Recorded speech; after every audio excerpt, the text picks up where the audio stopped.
Hello guys, welcome back to my new vlog. तो आज vlog बनाने का जो मेरा पर्पस है वो स्टडी से रिलेटेड है। जो भी इग्नू के स्टूडेंट हैं वो मुझे पता है ये वीडियो देख रहे होंगे, क्योंकि वो सर्च ही यही कर रहे होंगे, क्योंकि मैं बहुत दिन से सर्च कर रही, मैंने सब कुछ किया, बट मैं इस चीज़ को एक्सपीरियंस कर चुकी हूँ। तो मुझे लगा कि मुझे इस पर एक वीडियो बनानी चाहिए।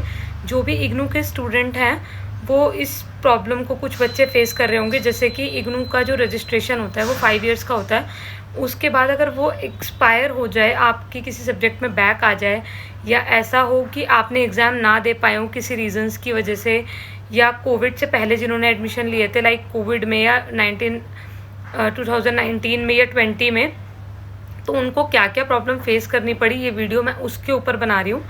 तो मेरे साथ क्या इशू हुआ कि मेरे साथ ये हुआ, मैंने कोविड से 1 साल पहले एडमिशन लिया। कोविड में मेरे एग्ज़ाम होने वाले थे, बट सबको पता है कि बीच में इग्नू के 2 इयर्स तक एग्ज़ाम नहीं हुए, और उन्होंने बोला था असाइनमेंट के बेस पर ही मार्क्स जो भी होंगे वो अपडेट हो जाएंगे। तो जो भी असाइनमेंट थे उनको मेल करने थे, क्योंकि सब कुछ बंद था। तो मैंने असाइनमेंट उनको मेल कर दिए थे मार्च में ही, लॉकडाउन के कुछ दिन बाद ही, ठीक है। उसके बाद क्या हुआ, उन लोगों ने मेरी मेल मिस कर दी, तो मेरे असाइनमेंट जो भी है स्टेटस वो अपडेट नहीं हुआ, ना ग्रेड कार्ड पे कुछ भी अपडेट हुआ। तो उन लोगों ने मिस करी, उसकी सज़ा मुझे मिल रही है। मतलब कि मैंने 2023 में मतलब उनको बोला, एस्केलेट किया। एक तो आपको पता है इग्नू की हेल्पलाइन बहुत बेकार है, वहाँ से कोई रिस्पॉन्स नहीं मिलता। फिर जब मैंने एस्केलेट करा तब जाकर उन्होंने मेरे असाइनमेंट चेक करे और अब जाके अपडेट करे हैं, ठीक है। तो अगर मैं आपको बता देती हूँ, अगर ऐसा होता है कि आपका रजिस्ट्रेशन एक्सपायर हो जाता है, जो 5 साल का होता है, अगर वो एक्सपायर हो गया और आपने फर्स्ट ईयर के एग्ज़ाम दिए, सेकंड के नहीं दे पाए, या ऐसा हो कि आपने दोनों ईयर के दे दिए, कुछ में बैक आ गई, तो आपको स्टार्टिंग से कंटिन्यू करने की ज़रूरत नहीं है। सारे एग्ज़ाम नहीं दें। उसमें आपको क्या करना है कि मैंने जो धक्के खाए मैं उस हिसाब से बता रही हूँ। पहले तो मैं रीजनल सेंटर गई, उन्होंने बोला हेडक्वार्टर चले जाओ, ये है वो है। इस केस को वो बोलते हैं क्रेडिट ट्रांसफ़र। इसका मतलब ये होता है, जैसे कि अगर आपने कि कोई आपका 11 सब्जेक्ट और एक एग्ज़ाम आपने नहीं दिया या रह गया, उसको आप कैसे कर सकते हैं? या तो उसके लिए पहले आप रीजनल सेंटर जाओगे, वो बोलेंगे क्रेडिट ट्रांसफ़र का केस हम नहीं हैंडल करते हैं, वो बोलेंगे आप हेडक्वार्टर जाओ। उनका हेडक्वार्टर महरौली में जाकर है, कहीं साकेत महरौली में, बहुत दूर है। मैं गई थी तो वहाँ पर भी पहले इस वाले ब्लॉक में जाओ, उस वाले रूम में जाओ, इस वाले ब्लॉक में जाओ, यही होता है, ठीक है। तो उसका जो सॉल्यूशन मुझे इतने धक्के खाने के बाद मिला, तो वो मैं आपको बता रही हूँ, क्योंकि मैं नहीं चाहती मेरी तरह और भी स्टूडेंट्स धक्के खाएं। तो उसमें वो आपको बोलेंगे कि आप फर्स्ट सेमेस्टर का एडमिशन ले लो, प्रॉपर न्यू, आपको न्यू स्टूडेंट की तरह एडमिशन करना है अपना, ठीक है। वो आप ऑनलाइन भी कर सकते हैं, ऑफलाइन भी कर सकते हैं। वैसे 31 अगस्त की अभी लास्ट डेट थी, बट मुझे पता है एक्सटेंड होगी, क्योंकि हर बार होता है, ठीक है। एक्स्ट्रा चार्जेस कुछ लगेंगे, लेकिन इनकी ये चीज़ देखो आप कि आपको पूरे सेमेस्टर की फ़ीस भरनी पड़ेगी, चाहे आपको एक एग्ज़ाम देना है, ठीक है। तो जो भी फर्स्ट सेमेस्टर की फ़ीस है वो शायद मैं तो MSD हूँ तो 7700 है, बाकी आपका कोई भी हो, ठीक है। तो उसकी फ़ीस सबमिट करके आपको प्रॉपर फॉर्म फिल करना है, जैसे सारे डॉक्यूमेंट, 10th 12th और अपना सब कुछ लगेगा, ग्रेजुएशन, अगर आप पोस्ट ग्रेजुएशन कर रहे हो तो उसके लिए वो सारे आपको डॉक्यूमेंट लगाने हैं।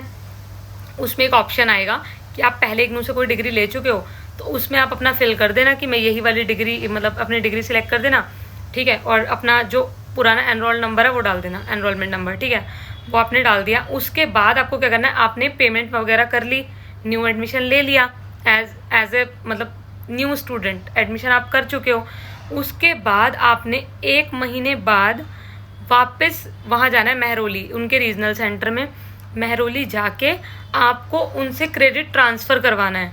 क्रेडिट ट्रांसफ़र का मतलब जो एग्ज़ाम्स आप क्लियर कर चुके हो, वो एग्ज़ाम आपने दे दिए और आपके वो पास आउट हैं, तो आपको वो दोबारा नहीं देने होंगे, तो उसके लिए आपको क्रेडिट ट्रांसफ़र करना होगा, मतलब उनको जाके आगे के लिए फॉरवर्ड करना होगा। और जो एग्ज़ाम, वो सारे एग्ज़ाम आपको देने की ज़रूरत नहीं है जो आप ऑलरेडी दे चुके हो। तो उसके लिए आपको सिर्फ एक एग्ज़ाम, जो मतलब जो आपका एक रह गया, 4 रह गए हैं, मतलब जैसे 11 होते हैं 2 सेमेस्टर के MSD में, तो ठीक है।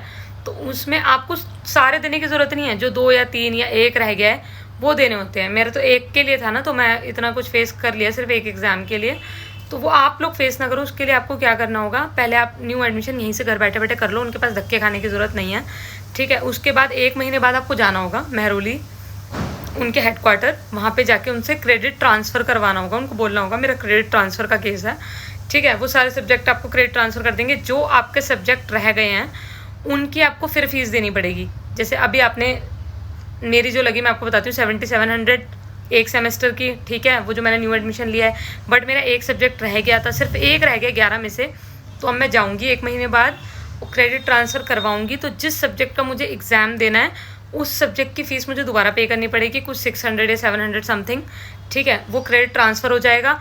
फिर जब 1 साल बाद में एग्ज़ाम दूँगी तब तो एग्ज़ाम फ़ी लगती ही है, वो तो पे करनी ही होगी। तो ऐसे आप ये कर सकते हैं। बट इग्नू का मुझे ये चीज़ ठीक नहीं लगी। मैं मानती हूँ कि मतलब 5 साल उन्होंने दिए हैं ऑलरेडी, बट यार अगर किसी के साथ कोई हेल्थ इशू होता है, कोई कुछ हो गया, अभी कोविड का टाइम आया था या जो भी हुआ था, या आपकी मिस्टेक है, मेरे केस में तो उनकी मिस्टेक थी, मेरा तो कुछ था ही नहीं, उसके बाद भी वो लोग अपना नहीं मान रहे और हमें प्रॉपर पूरा पे करना पड़ रहा है, तो मुझे वैसे ये चीज़ ठीक नहीं लगी। बट ठीक है, अब जो उनका है टर्म कंडीशन जो उनकी है वो है, तो उस चीज़ के लिए आप सफ़र ना करो। ये वीडियो मैंने सिर्फ इसलिए बनाई है। एंड अगर आपको मेरी वीडियो थोड़ी भी हेल्पफुल लगे तो आप वीडियो को लाइक करें, शेयर करें, चैनल को सब्सक्राइब करें। Thank you.